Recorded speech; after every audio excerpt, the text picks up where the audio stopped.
Oh, welcome again to this next part of our session. And now we're going to talk about what is the international financial market. And for that, I want to tell you a story. I usually use this storytelling in when explaining concepts, so I hope you like it. In this case, it's not totally a true story. So we have here Tony Stark, who is businessman and superhero. And he's very rich and he's always doing new projects. So imagine that in this case, in this story, he wants to start a new project. So he says, I need 10,000 British pounds, 10 million pounds to start my new project, because I want to do this project in the UK, not in the US as usual. Now I want to do it abroad, so I will do it in the UK. And then he says, I need that money. I only have dollars, but I need the pounds. So first question from this story, who do you think he's going to call? Is he going to call Dr. Strange? I know Dr. Strange lives in the US, right? Who's British? I don't know.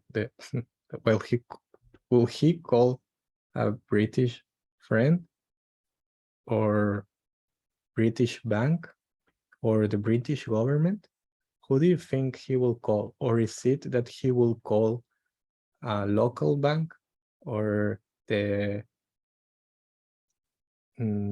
government in the US? Who do you think he will call? Well, the answer is that he will call his local bank. So he will probably call Bank of America, very popular bank in the US. This is the CEO right now. And he will reply, give me 10 minutes, because then I don't have 10 million pounds in my pocket. I don't have them right now. I need 10 minutes. So the next question, what do you think this person will do, the CEO of Bank of America, to get that money? Well, what he will do is that he will call someone to borrow 10 million pounds. And again, is it going to be the British government, a British superhero, the Queen of England, or a British bank? And the answer is a British bank. He will call his friend, the CEO of Barclays, also very popular bank in the UK.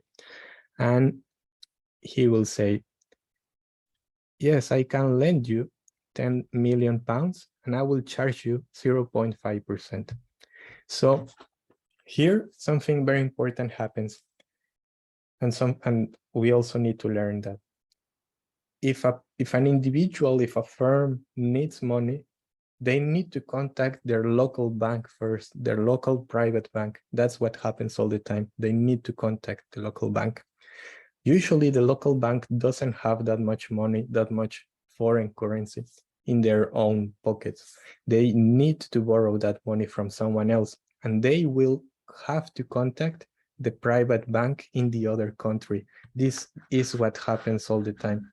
The American bank contacts the British bank, and then they have to make an agreement on borrowing and lending the money. And this interest rate that you see here, 0.5%, is the cheapest rate that you can find in the world, because it is between banks. Banks are not first, and well, in theory, banks are not going to not pay. They are going to pay. They are super rich. They rely on trust, so they need to pay. If they don't pay, it's because it's like Lehman Brothers. They just go into bankruptcy or something extreme. But normally they will pay. So this 0.5% is the cheapest rate that you will find. It has the lowest risk. It is between super rich people, people who are expert in finance, people who only borrow because they need it. So this 0.5% will become super important later on the course, because this 0.5% is what we call the interest rate of reference. When you want to benchmark the interest rate of a currency, you will always look for this, which is this rate. And then from that, then you will do your calculations or whatever. So very important. And actually, that's the next concept that we will learn.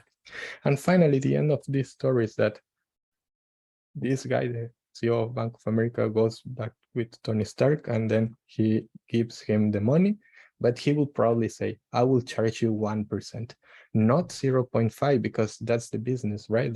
The business of the bank. The bank needs to charge more for the money, So he will probably charge a little bit more. It can be 1%, 2%, I don't know. It depends on supply and demand and all of these things. But that's how the story ends. He was back with Tony Stark, and then that's how it is. So hopefully from this story, you learn first that when someone in their own country needs to buy foreign currency, they contact the local private bank, not the government, not the foreign bank, the local private bank. And then when the bank needs the foreign currency, the bank will also contact the foreign private bank, not the government, not a private person, not the government, not any other organization, but the private bank. And here, this is a graph that shows how the market looks like, because what I actually described in this story, it is the international financial market, right? Because the international financial market relies, it has like two layers. The first layer, or the core layer, is what we call the primary market. That primary market is only between banks. Here we also call it interbank market because it's between banks, right? So the interbank market is the core of the international financial market, and it happens between banks. It happens from this to this bank to this bank. So they exchange currencies.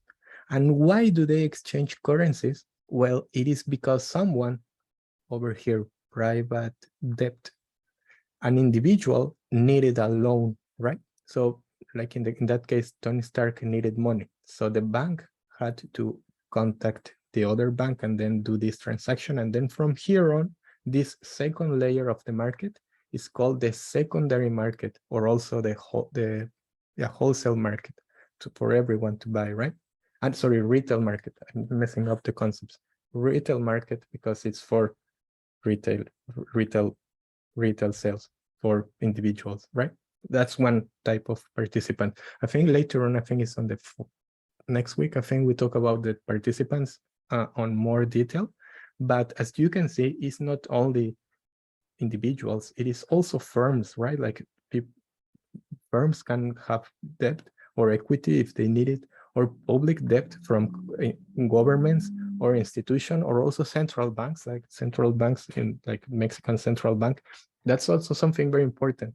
If the Central Bank of Mexico needs to sell dollars or buy dollars or whatever, they will also contact first a private bank. That can be quite surprising, but that's actually how it happens.